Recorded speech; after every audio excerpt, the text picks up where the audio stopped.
Hai teman-teman sekalian, kembali lagi di YouTube channel aku. Hari ini aku kembali mau sharing tentang dunia kerja seperti biasanya. But first, let me say thank you untuk semua subscriberku dan orang-orang yang sudah komen ya di channel aku yang kemarin-kemarin tuh. Aku sebenarnya melihat bahwa banyak ketertarikan saat aku membahas tentang dunia marketing ya. So hari ini aku akan kembali lagi membahas mengenai dunia marketing, khususnya di perusahaan sebelumnya ya.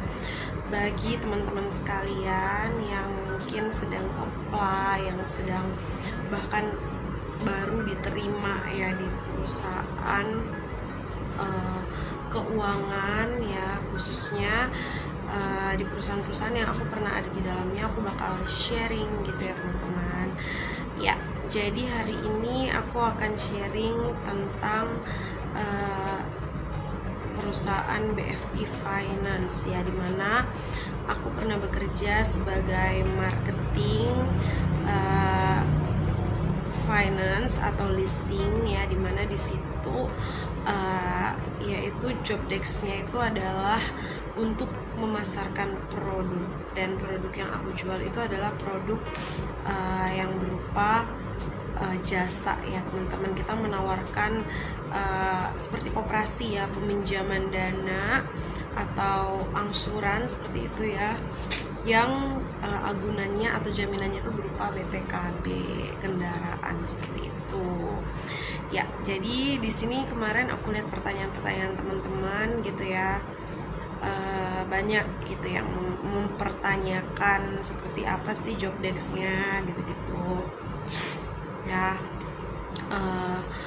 Yang kemarin-kemarin belum aku bahas ya, akan aku bahas. Dan kalau teman-teman ada ingin bertanya mungkin tentang kak ini gimana, kak ini seperti apa, teman-teman boleh banget untuk drop aja pertanyaannya di kolom bawah. Tapi don't forget to subscribe ya teman-teman, juga buat mendukung channel aku ini.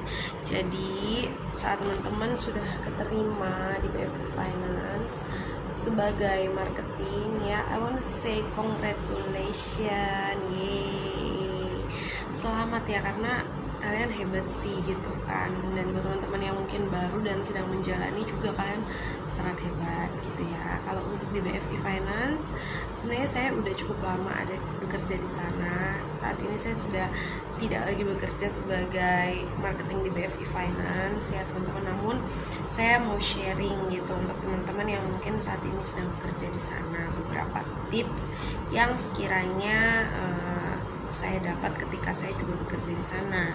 Entah sudah masih relate atau tidak, teman-teman bisa menyesuaikan lagi ya dengan kondisi saat ini yang mungkin saja pasti beda ya dengan beberapa tahun yang lalu, yaitu saya kerja di tahun 2022 atau 2023 ya, sekitar itu ya, just ya sekitar 3 tahun yang lalu ya. Nah teman-teman, aku bersyukur ya ketika aku bisa kerja di BFI Finance, sangat banyak ilmu marketing yang aku dapatkan.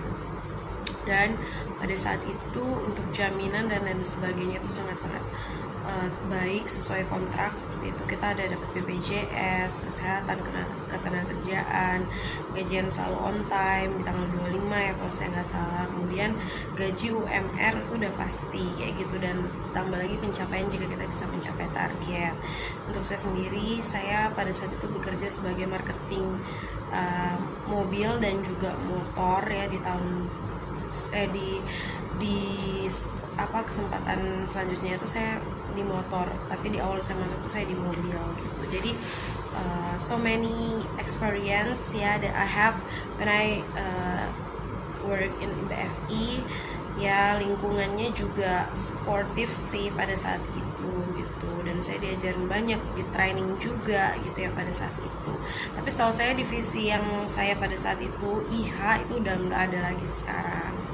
Tapi divisi itu kan sebenarnya macam-macam ya, bahkan di mobil sendiri itu ada lagi masing-masing divisi gitu, kayak ada yang melakukan penawaran pada nasabah in atau yang sudah ada di dalam ditawarin kembali supaya top up angsuran. Ada juga yang harus mencari nasabah baru gitu ya. Sama di motor juga seperti itu. Dan saya kasih tau dari yang buruk-buruknya dulu atau yang bagusnya dulu nih. Maksudnya bukan buruk ya, tapi kayak hal-hal yang baik, keuntungannya banyak, tapi juga banyak tantangannya atau pressure-nya juga kayak gitu. Mungkin dari hal-hal baiknya dulu ya, yang saya dapat di sana tentunya ilmu training ya, kemudian bonus pencapaian ya apabila kita bisa mencapai target ya, dan juga di sana itu gaji segala sesuatunya tuh selalu on time, nggak ada istilah yang kayak gaji tuh belakangan, gaji tuh telat bayar, enggak, karena sistem di sana itu HRD-nya udah oke banget sih kalau saya bilang gitu ya. Terus juga di bukan tahun sih, maksudnya di awal-awal bulan itu kita masih dapat pemakluman apabila belum mencapai target. Kalau tidak salah itu setahun ya dikasih waktu, atau mungkin 3 bulan, saya lupa, tapi sekitar itu kayak 3 bulan ya dilihat pencapaiannya apakah ini akan bisa lanjut atau tidak ya. Tapi itu semua juga dinilai bukan semata-mata hanya dari pencapaian, tapi juga kayaknya attitude itu bisa mendukung ya, seperti itu untuk nilai tambahan. Kayak misalnya rajin masuk gitu ya, izin apabila sakit, kalau bisa sih sakitnya dikurang-kurangin ya kan ya. Nah terus habis itu juga apa ya itu sih pencapaian dan lain sebagainya itu awal masih dibantu banget di training lah ya, masa-masa training kayak gitu. Terus kemudian ya di bulan setelah bulan ketiga itu kayak udah masuk ke penilaian dan menentukan kontrak lanjut apa tidak gitu. Nah jadi usahakan tuh pas ada pencapaian, tapi pasti ada sih ya, kalau menurut saya ketika kita ya namanya kita tahu dari tugas kita sebagai marketing, mencari nasabah, mencari customer, pasti kita usahakan. Toh kerjaan kita setiap hari juga memang jualan gitu kan, nggak yang lain-lain gitu. Admin ada yang ngurusin, jadi kita pikir masalah penjualan, jadi pasti ada lah minimal gitu kan 1, 2, 3. Kalau untuk motor itu lebih mudah ya teman-teman, karena peminjaman dengan agunan PPKB motor kan biasanya biayanya tidak terlalu besar, jadi itu yang rata-rata pada umumnya orang-orang agunkan adalah kendaraan motor. Tapi mobil yang biasanya agak cukup sulit ya apabila kita masih di awal, masih perlu kita bangun relasi-relasi dulu, dan memang itu telah timing selama 3 bulan untuk kita membangun relasi gitu.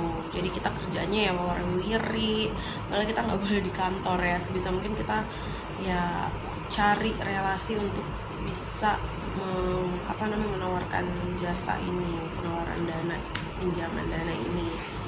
Dan itu semua balik lagi teman-teman, bisa nggak untuk membangun relasi itu dengan cara apapun gitu ya. Kalau di kantor cara apapun, tapi ya kalau mau langgeng pekerjaannya, yang saya sarankan jangan sembarangan gitu. Jangan yang sampai sorry itu saya menjual harga diri gitu ya, jangan sampai yang aneh-aneh lah, tapi tetap stay on the track aja. Karena kalau hari ini kamu ngelakuin hal yang aneh-aneh dan kamu bisa mendapatkan sesuatu, which is itu yang ini mungkin udah masuk ke negatif-negatifnya marketing ya, tapi ya itu janganlah dilakukan, karena pekerjaanmu tidak akan langgeng apabila kamu melakukan sesuatu yang nggak di track yang benar gitu loh ya. Tuhan murka. Dan iya ya gue langsung bawa kingnya, tapi maksudnya gak usah Tuhan-Tuhanan pun, hal yang gak baik, habit yang tidak bagus itu juga akan membuat pekerjaanmu lambat laun itu akan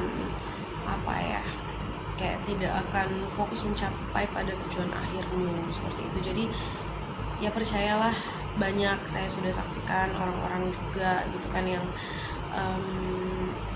mungkin tidak on the track dalam pekerjaan gitu ya, menghalalkan segala cara.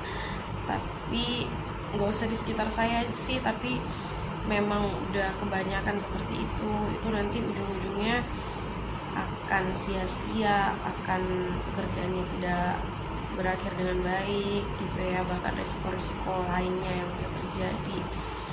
Dan saya pun udah pernah ngalamin seperti itu gitu, ketika saya ditawarkan banyak hal-hal yang tidak baik, dan akhirnya saya pun memutuskan untuk nggak sanggup gitu, karena tidak semua orang itu sanggup di dunia marketing, apalagi di listing. Ini saya langsung kasih tahu yang berat-beratnya sih.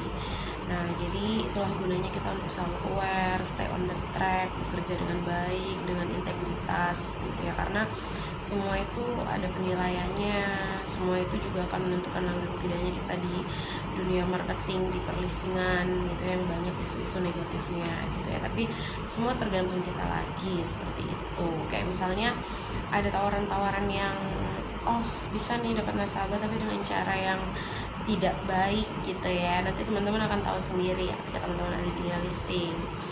Ya itu pilihannya ada di kamu, apakah kamu mau melakukan itu tapi ternyata itu ke belakangnya tidak akan baik untuk kalian, atau ya udah deh cari yang bagus-bagus aja kalau mau aman gitu.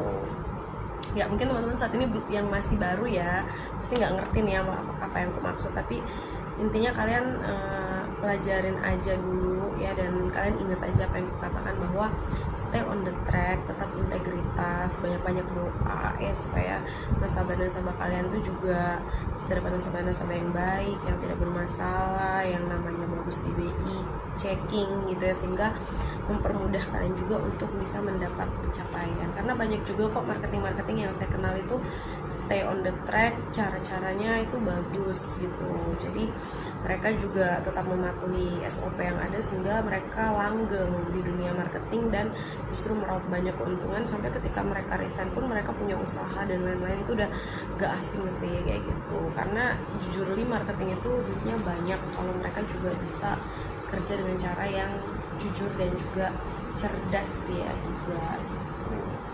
Banyak sih, khususnya marketing mobil itu banyak, tapi marketing motor juga banyak, karena motor itu tidak sesulit mobil ya, tapi tinggal gimana bisa gercep aja lagi cara penjualannya seperti itu. Dan itu kan dipelajari nggak cuma satu hari tapi day by day gitu. Kalian akan semakin berkembang, dan percayalah ketika kalian pun keluar seperti aku saat ini, tidak lagi di listing, tidak lagi di marketing, ilmunya itu sangat-sangat kepake dimanapun aku berada. Yeay gitu. Nah jadi itu sih teman-teman yang mau aku sharingin ya tentang bagaimana aku bekerja di BFI. Kalau gaji itu tadi yang aku bilang di awal itu UMR, tapi bisa dapat bonusan. Gaji itu bukan maksudnya kita tuh tidak mengejar gaji, tapi kita mengejar bonus ya, karena banyak yang sampai puluhan juta, belasan, 2 digit itu karena mereka bisa mendapatkan bonus gitu ya, sampai dapat reward gitu. Tapi ya itu sih tadi yang mungkin aku udah bagikan ya, hal-hal negatif dunia marketing juga banyak, di perlistingan itu juga banyak. Intinya kuat-kuat iman, tetap di alur dan SOP yang seharusnya. Apabila tidak bisa diproses, jangan dipaksa jika harus bermain hal yang salah di belakang, karena kalian di belakang nanti akan ribet, bahkan bisa sampai masuk urusan perpolisian tuh juga ada bisa gitu. Jadi hati-hati aja, ingat keluarga di rumah gitu ya. Apalagi ya, untuk pekerjaannya kurang lebih seperti itu. Terus kemarin pertanyaannya apalagi ya, aku ingat-ingat dulu, soalnya ini aku benar-benar langsung buat itu guys, karena lagi gabut gitu ya. Pertanyaan tuh kemarin kayaknya ada juga, kenapa resign ya, itu tadi mungkin bagi sebagian orang cukup ya, aku baru setahunan tapi udah resign. Tapi pada saat itu aku dapat tawaran kerja di tambang, dan gajinya pun salary-nya udah lebih baik tanpa harus jadi marketing yang warawiri. Mungkin aku sebagai perempuan tidak cocok juga untuk ada di, aku sebenarnya happy, aku suka pekerjaannya. Itu aku ada sama teman kuliahku juga, jadi teman kuliahku sama aku kita satu tim lah, kemana-mana bareng, itu kan pasti seru ya kerja bareng teman. Tapi ya itu, ketika dapat tawaran yang lebih baik dan ada suasana juga yang aku kurang bisa, sepertinya aku kurang bisa lanjut gitu ya, kurang bisa blend in di dalamnya. Jadi aku memilih untuk bekerja kantoran di perusahaan tambang. Jadi katanya bagus, kenapa mbak resign? Ya emang bagus, tapi kan pasti tidak ada pekerjaan yang 100% bagus dan tempat kerja yang 100% bagus. Dan kalau kita bisa upgrade lebih baik, why not gitu kan, untuk bisa beralih. Dan pada saat itu juga memang aku sudah dalam kondisi yang pengen cari kerjaan lain gitu ya. Jadi semua tergantung, ada kok yang lama bertahan sampai akhirnya dia bisa dapat banyak reward, banyak kesempatan, banyak uang, sampai sekarang dia udah jadi pengusaha. Salah satunya adalah dia kerja di sana. Tapi kan ketahanan orang beda-beda, rezeki orang beda-beda, seperti itu sih teman-teman. Jadi balik ke kalian lagi, kalian rasa cocok nggak di sana, betah nggak di sana gitu ya. Itu semua kan akan terjawab seiring dengan kalian nanti udah lama ada di sana ya. Intinya sih dimanapun kalian bekerja, syukurin itu ya. Tidak ada tempat kerja juga yang sempurna, dan selagi kalian lakukan itu tadi ya dengan cara yang benar, cara yang baik, ya udah bertahan. Kan itu yang menghidupi kita, itu yang menambah pengalaman kita juga. Ya udah, yang penting kan di situ kalian dapat pengalaman, bisa berbakti, bekerja dengan baik ya, dan menyambung hidup. Udah itu aja sih. Selebihnya ada yang mau ditanya lagi, silahkan ditanya gitu. Dan mungkin selainnya aku akan sharing tentang pengalaman aku yang aku udah nggak di tambang lagi ya. Sebelumnya aku juga pernah kerja di bank, jadi itu udah lama sih aku kerja di BFI, dan sekarang aku beralih menjadi seorang teacher, aku menjadi seorang guru gitu ya. Dan ini bukan hal baru karena aku dari dulu kerja juga punya job site. Emang orangnya suka kerja ya, suka cari duit gitu ya. Tapi guru itu maksudnya kayak selain job site juga hal yang aku suka, karena aku suka anak-anak gitu, dan aku suka bekerja. Jadi ketika aku jadi guru les, guru itu ternyata juga menjadi sebuah pintu untuk aku juga bisa jadi guru di satu sekolah sekarang. Dan ya mungkin itu dulu ya, nanti aku bakal sharing my journey yang selanjutnya. Intinya aku sangat happy dengan sekarang pekerjaan aku sangat menikmati ya untuk bisa sering berjumpa anak-anak ya, karena seru banget dan memang aku cinta anak-anak. Yaudah, mungkin itu aja dulu ya dari aku. Sekarang mau istirahat dan upload konten ini ya. Semoga teman-teman bisa terbantu dengan apa yang aku sampaikan, dan semoga juga dapat bermanfaat, dan semoga kedepannya juga bisa lebih baik lagi. Thank you teman-teman semua, selamat beristirahat ya, karena ini udah malam sih. Selamat mempraktekkan juga, dan boleh tanya-tanya lagi ya, apapun itu di bawah tentang permarketingan dan lain sebagainya di BFI, atau mungkin kalian mau tanya yang lain, boleh silakan di komen. Dan tapi jangan lupa subscribe untuk mendukung channel aku. Okay, see you on my next video. Bye bye.